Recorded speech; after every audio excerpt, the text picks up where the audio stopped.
mais agence yi nga xam dañ leen war a regrouper bu ñu regrouper ba pare mais lan la ci Sénégal di tirer comme bénéfice qu'est-ce qu'on va faire pour préserver les emplois naka la ñuy def aujourd'hui pour que agence yu ëpp efficience donc il faut redresser l'économie il faut aller vers le regroupement des agences il faut aller carrément il ne faut pas avoir peur de dire le mot il faut aller vers des coupes sombres dans certains secteurs mais tamit nga bañ a fàtte le secteur social aussi. oui voilà. alors est-ce que loolu mën nañ si xaar ñu jiital si li nga xamante ne moom mooy diminuer train de vie de l'État. parce que ñu bëri fan yi ñu ngi koy ñaxtu des fois sax nga gis yenn directeurs yoo xamante ne amuñu droit def convoi mais dañ koy def et boo demee ci yenn structure étatique yi daanaka nit ñi yàqee courant ak ndox yooyu noonu yëpp jar na jël en compte aussi. waaw même nag mon frère man dama nekk ci état di fi liggéey. oui mais bu ñuy wax diminution train de vie de l'État. je pense que ci nguur gi lañ koy dundee dëgg. parce que ni may gis. man j'ai été 9 ans durant conseil technique du président Wade. j'ai travaillé un peu sous le régime de Macky Sall avant may génn. oui parce que à l'époque j'étais dans l'administration. mais li ma gis ci réduction train de vie de l'État. li ma gis ni ministre yi doxalee seen kii. parce que Sénégal. lan nga ñu si mën a expliquer lu palpable. lu palpable non boo xoolee. déjà li ministre yi daan def. kuy voyager déjà da nga daan avion nga daan jël président de la République bu daan voyager dañ daan jël avion yebal ko mu dem transporter ay nit moom fees del avion bi dellu si waat jëlaat président de la République ñooñu logé ci ay hôtel Bassirou Diomaye Diakhar Faye bu voyager du moins de 10 personnes du ñu ànd ci délégation bi toujours selon les besoins la nit ñi di demee gisatoo fi benn ministre bu nekk ci ay manifestation di passer alalu réew mi bu fekkee ne am na ay ministres yoo xam ne ni dañuy def ay convois yoo xam ne nii ay 2 3 4 véhicules la loolu nit ñi dañ ko war a dénoncer mais c'est pas tous les ministres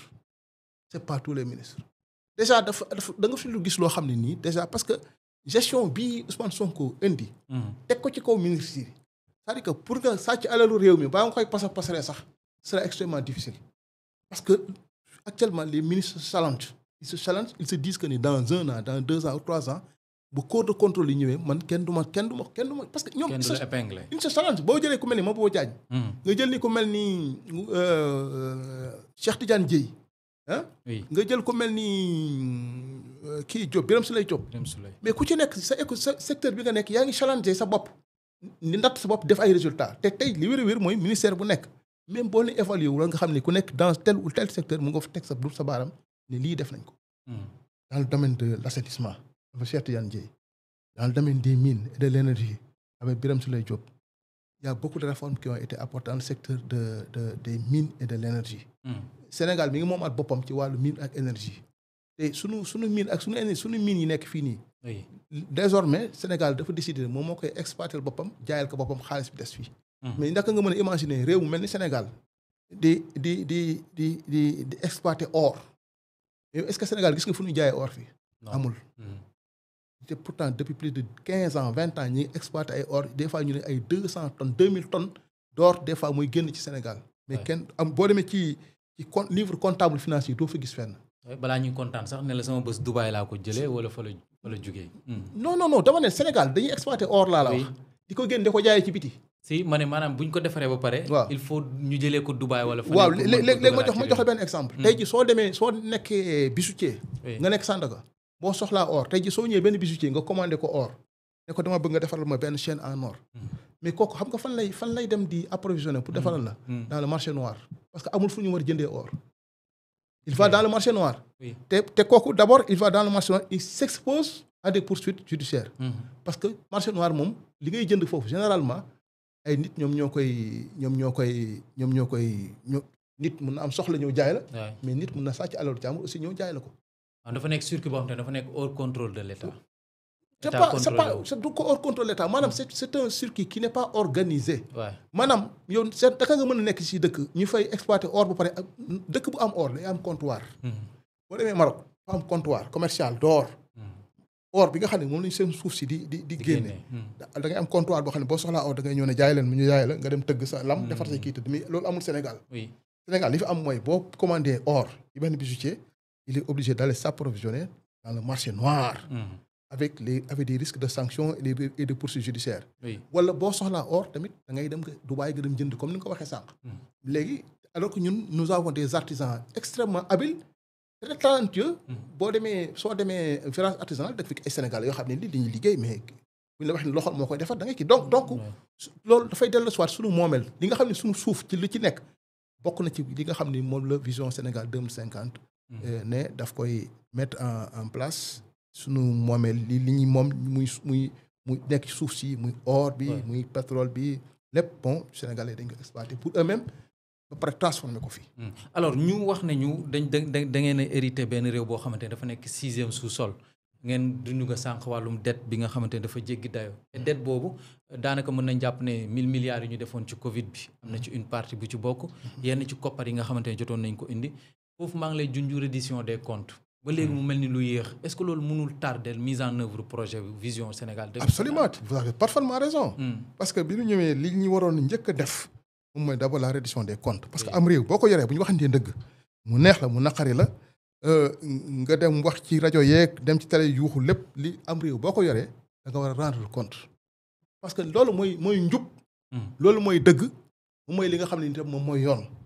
la reddition des comptes am na Sénégalais yu bëri yoo xam ne ni dañoo voté woon pour que ñu def la reddition des comptes parce que y a des Sénégalais yoo xam ne nii parce que Sénégal dafa changé léegi nit ñi léegi dañoo gën a yeewu.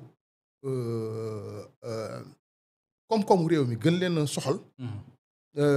doxalinu réew mi gën leen soxal waaye tamit doxalinu gouvernement bi également gën leen soxal. Sénégalais yooyu am na ñu ci vote ñu bëri dina woon nañu leeral xaalisu Covid bi. surtout parce que Covid bi moom moo gën a polariser. des sentiments de déception des sentiments de crispation parce que mënuloo tëj ay nit leen du ngeen génn. du ngeen liggéey. feebar bi nekk fii rey ay nit yoo xam ne oxygène moo leen manqué xaalis bi nga xam ne sénégalais ñoom ñoo def génn seen ñàq seen poche joxe ko ay benn groupe de personnes benn groupuscule sax laay wax ak moo xaalis bi lekk ko bu pare donc di nekk ci télé rajo yi di wax ay rapport dëggal ko ay rapport dëggal ko bu doon rapport yooyu sax rapport gouvernement wu Ousmane Sonko la ñu mën nañu ko weddi mais seen propre gouvernement moo def rapport yi à l'époque on avait interpellé Macky Sall mu ne justice sera faite ba sànq ma démb donc ñii toog fii dañ leen ni bu ñu defulee la reddition des comptes moom mooy que ni échoué nañu ci seen gestion. donc mën nañu jàpp ne vision 2050 dafay dem à terre. non vision 2050 mën na continuer mais sur le plan de la reddition des comptes. parce que la reddition des comptes c'est immatériel. oui mais mën nañ jàpp que ne sur le plan politique et sur le plan de la gestion de ce pays wàllu woowu. lajj nañu fa. waaw mais loolu amul dara loo xam ne war na mën a influer sur la vision Sénégal 2050. alors la nga jàpp ne moom mooy expliquer lenteur yi ñu ci nemmeeku. mais lenteur yi kat moom yaa def d'abord. lenteur de la justice. parce que le pôle financier également boo ko xoolee amuñu moyens yi qu'il faut y a pas les ressources humaines qu'il faut am na ñu doon wax sax naan nañ yokk effectif bi.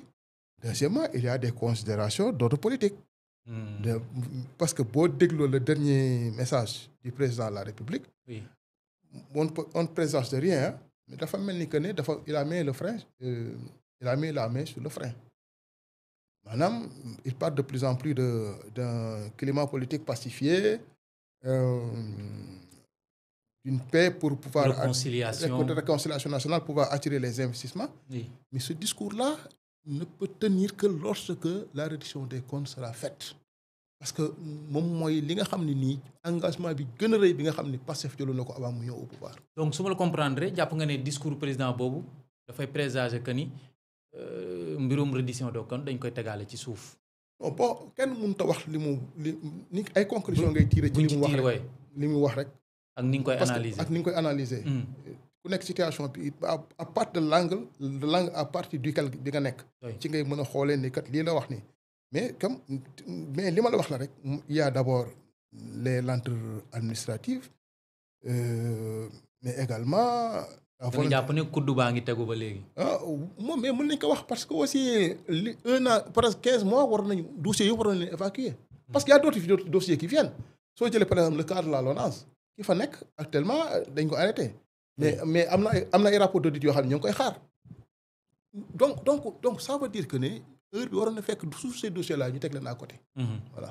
donc heure bi waroon na fekk dossiers yëpp ñu tegee côté mais li nga wax sànq du en tout cas ñu bëri loolu la ñuy jàpp surtout bu ñu référé woo sur la sortie du premier ministre Ousmane Sonko dañuy jàpp ne peut-être ci côté exécutif la mbir yi xaw a yéexee. Non, pas du côté de l'exécutif. Bon, enfin, on peut dire que du côté de l'exécutif, mais s'il ne dépendait que du Premier ministre, oui. dossier teg nañ ne fële loolu moom bëggul sax lu jarul sax yow ñu la koy wax. parce que moom mooy incarner moralement le projet bu ñu laaj ay comptes suba moom la ñu laaj ay comptes. pas le moom du président de la République de. mais c'est clair que même sur le plan politique suba bu ñu laaj ay comptes moom lañ Sénégal laaj compte. D'accord. kenn du ko laaj Bassirou Diomaye Faye c'est lui qui a été élu. mais boo defee analyse nga xool les rapports de force en présence sur le terrain ak la nature même de son envergure.